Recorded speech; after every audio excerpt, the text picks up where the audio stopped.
Hi everyone. For the patient encounter today, I chose to discuss a health issue, or rather, a medication adherence issue with my husband. He has some thyroid issues, so he needs to take thyroid medication every day, but it is something that he struggles to remember. Overall, I think that the patient encounter went well, and it gave me a better understanding about motivational interviewing and how to incorporate it into a real conversation. And since my husband was the patient, I already knew that he struggled with remembering to take his medication. And going into the interview, I knew that the issue wasn't that he didn't want to take it or didn't like the medication. It's just simply that he forgets to take it every day. And even though I was familiar with the situation, I tried to approach the whole conversation with open-ended questions, trying not to make assumptions. And I found that once I did give him the opportunity to explain his perspective, he was more open. However, I think one of the things that I can improve on is giving more open-ended questions. I feel like if I gave him a little bit more, maybe he would have opened up more. I think when it comes to health, it's hard for him to open up about those type of things. So in the real world, with patients who don't know me, I think it would be really important to try little by little to get them to open up. But I do understand that a lot of patients struggle with trust, and that's something that needs to be built up over time. But yeah, that was one of the things I think I can improve on in the future with patients in the real world. At the beginning of the interview, I asked him how important it was to take his medication on a scale from 0 to 10, and he rated it an 8. So he understands why the medication is important and he wants to do better. And then when I asked him about how confident he was that he could remember to take it every day, he rated himself a 5.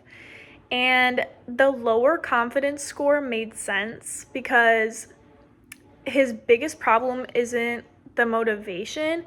It's just remembering on busy mornings. He really rushes out of the house every day. And as we talked through different ideas, he came up with a plan to set a daily phone alarm, or keep his medication by his toothbrush because it's a habit that he has instilled every day. And also have me check in with him every couple weeks until it becomes a habit. And by the end of our interview, his confidence increased to an 8. So it showed me that a realistic plan with little things to incorporate made him feel way more comfortable with and capable of following through. Now, based on the stages of change model, I believe he's in the preparation stage. So he recognizes that he's forgetting his medication and he genuinely wants to improve. And during our conversation, he developed a specific plan and he became committed to trying it, but he hasn't actually started consistently taking it. So once he begins following on a regular basis, he'll move into the action stage. But understanding what stage he was in really helped me realize that my role wasn't to convince him in taking it. He already knew that. My job was to help him figure out how to successfully make the change. And I think one of the biggest strengths during my interview was listening instead of jumping straight into the problem. Since I know him very well, it would have been easy to say, just set an alarm, put the medication where you'll see it. But instead, I focused on asking him questions, even though I know that I should have asked a little bit more. I think it still led him to come up with some ideas on his own. He came up with the alarm and the putting the medication by the toothbrush on his own. So he knew that I was really listening. And once he felt heard, he seemed more willing to talk through the problem. The interview also helped me understand the rule principles. The first principle, resisting the reflex to fix the situation. As someone who knows him, I naturally wanted to fix the problem right away, but instead of immediately offering the solutions off the bat, I tried to step back and let him think through the problem himself. And in the end, it did work better. He came up with those changes on his own. The second principle, U, reminding me that everyone has their own reasons for wanting to change. And instead of only focusing on the medical reasons why he should take the medication, I asked why, it mattered to him. And we did discuss like symptoms that he gets. And he felt like it would help him be more healthy and feel better overall. And those personal reasons are much more motivating than simply hearing that he should take his medication.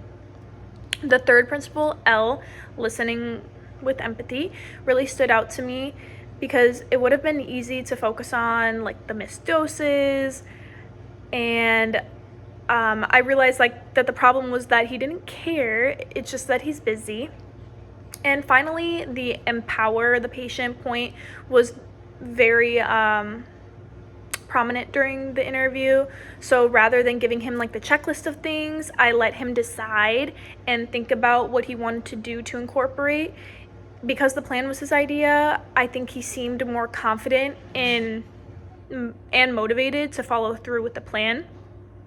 So yes, and then overall the assignment really showed me that motivational interviewing is more than just asking the right questions. We really need to listen to the patient, understand, and work together with them to really help them find solutions to some issues that they're having.